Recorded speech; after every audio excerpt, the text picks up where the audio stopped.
Okay guys, so here's the deal. I thought instead of making one longest video of the breakdown of this special chapter, I'm just gonna divide this chapter into various topics, and then I will, make videos on those topics as part of a series which I will call the Bleach special chapter breakdown. And I thought, what is the best place to start if not with Ichigo Kurosaki? I mean, when Bleach ended, there were a lot of questions about the powers of Ichigo. What exactly happened to Ichigo and his Zanpakuto? Because in his final battle with Yuha, we saw Yuha breaking the outer carcass of, Ichigo's Bankai, and Ichigo's Zanpakuto turned into the old Zangetsu that we all know. So the question is, did Ichigo lose his powers? Because remember, to create that Bankai, Ichigo had to actually merge his two, Shikais, his dual-wield Shikai. So the question is, does Ichigo still have his dual-wield Shikai? Does he have his Quincy powers? Because we saw Yuha taking away his Quincy powers, and Ichigo confirms that, the powers are draining into white.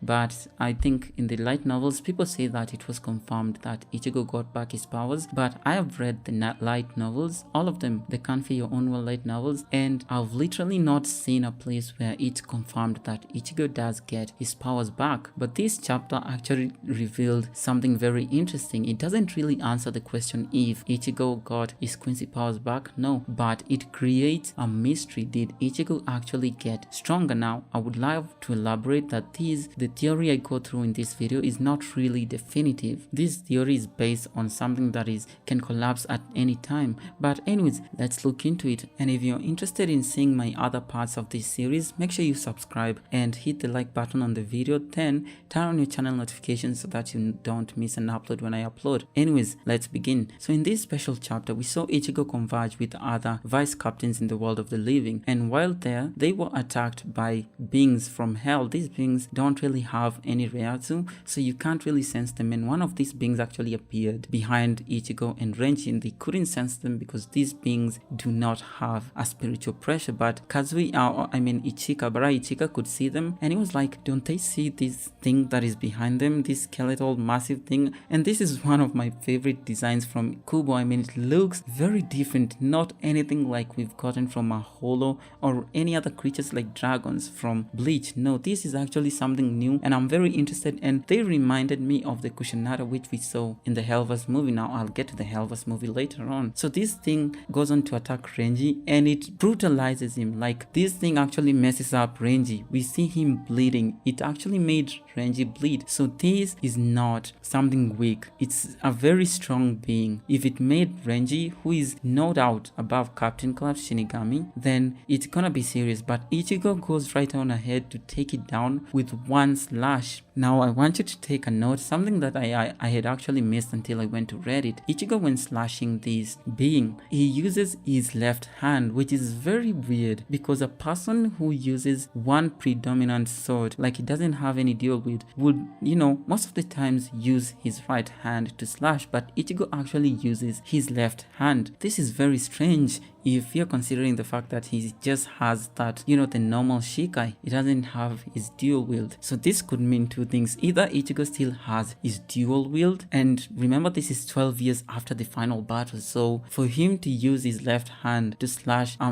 this creature, and considering that he had, just one single wield Zanpakuto all these years, it's very weird. So the fact that he uses his left hand could mean that he is someone who is used to holding swords with both hands. What does that mean? Could probably mean Ichigo still has his dual wield. Now do not get happy. I can hear most of you jumping up and down, but it's just a simple detail. It doesn't mean anything much, but maybe this Zanpakuto we see is Ichigo's Zanpakutos in a sealed form. Maybe he's achieved Shikai, and I'm actually excited. Maybe he's achieved that first evolution stage of a Zanpakuto Shikai, and when he releases it, he gets his dual wield. I don't know, maybe we'll see. Anyways, he goes on to slash this thing, and then the next part, which is very interesting and I want you to pay attention, is when Szayelaporro appears before them, and not as the Arrancar they knew him to be. Ichigo in fact has never met Szayelaporro, so he's like, who the fuck are you? But Szayelaporro appears before Renji, and Renji instantly recognizes him, and he's not in his Arrancar form. He has taken a new form, and he says something very interesting. He says, I am the warden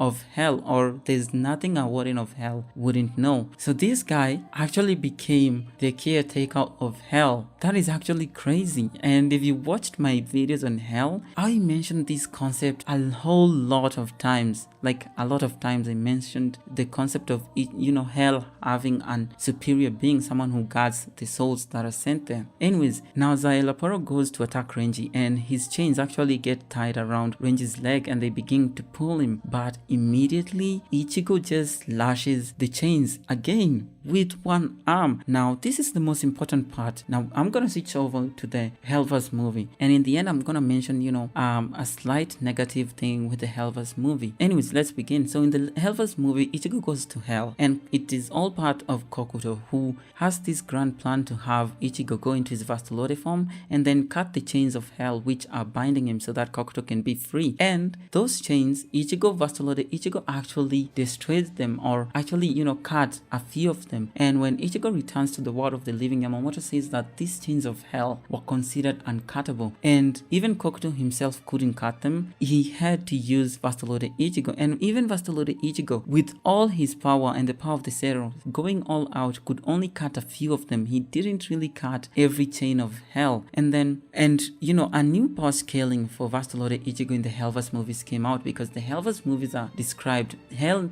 in the Hellverse movies described to be as a multi-universal. It's like a multi-universal dimension that has multiple universes, multiple layers. It's literally described as such, and I don't know if I can find that scan, but I will put it around somewhere here so that you can see. And the fact that Ichigo's Zero actually covered all layers of hell and blew the gates of hell, it just shows that Vastolore Ichigo is on a multiversal scale, if anything else. And the fact that even at a multiversal scale, Hellverse Ichigo couldn't cut the chains of hell, it's crazy considering this Ichigo just easily cut the chains of hell without any effort in probably his weakest form. I'm not saying his weakest form compared to the other, but his weakest current form. He has a Shikai Bankai, so that weak form of Ichigo in his Shikai, he cut the chains of hell with no literal stress. He just swiped his sword and they were cut. Now the question is, do the concepts of the Hellverse movie apply to this new chapter? We've read a lot of notes that Ichigo or Tite Kubo was involved in the Hellverse movie, so it's a big question mark on whether those concepts apply to this new chapter. And if they do,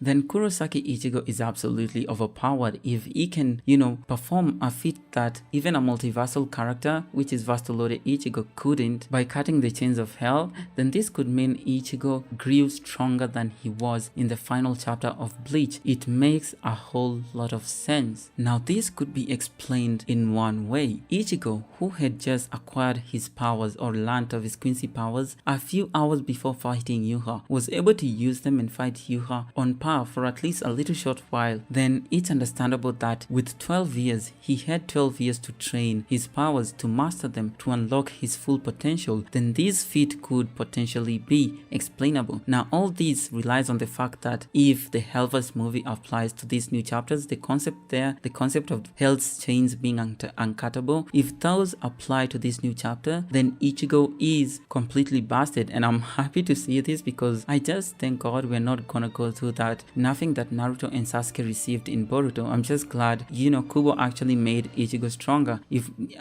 All this depends on whether the concepts of the Hellverse movie apply to this new chapter, or hell is implied in the Hellverse movie is still the same. Now remember, Tite Kubo did actually do a one-shot for the Hellverse movie, and quite funnily enough, he included Szayelaporro in that one-shot. And in this new one-shot, Szayelaporro was there too as the warden of hell. So this could actually credit the Hellverse movie. Anyways, let me know what you think. Do you think with the new information that Ichigo is actually more powerful than Vastolore Ichigo, who is a multiversal character confirmed through scans? Just let me know. Anyways, I'm gonna go back to working on the Atao video. Expect it maybe tomorrow or the day after, and have a good day. See you soon.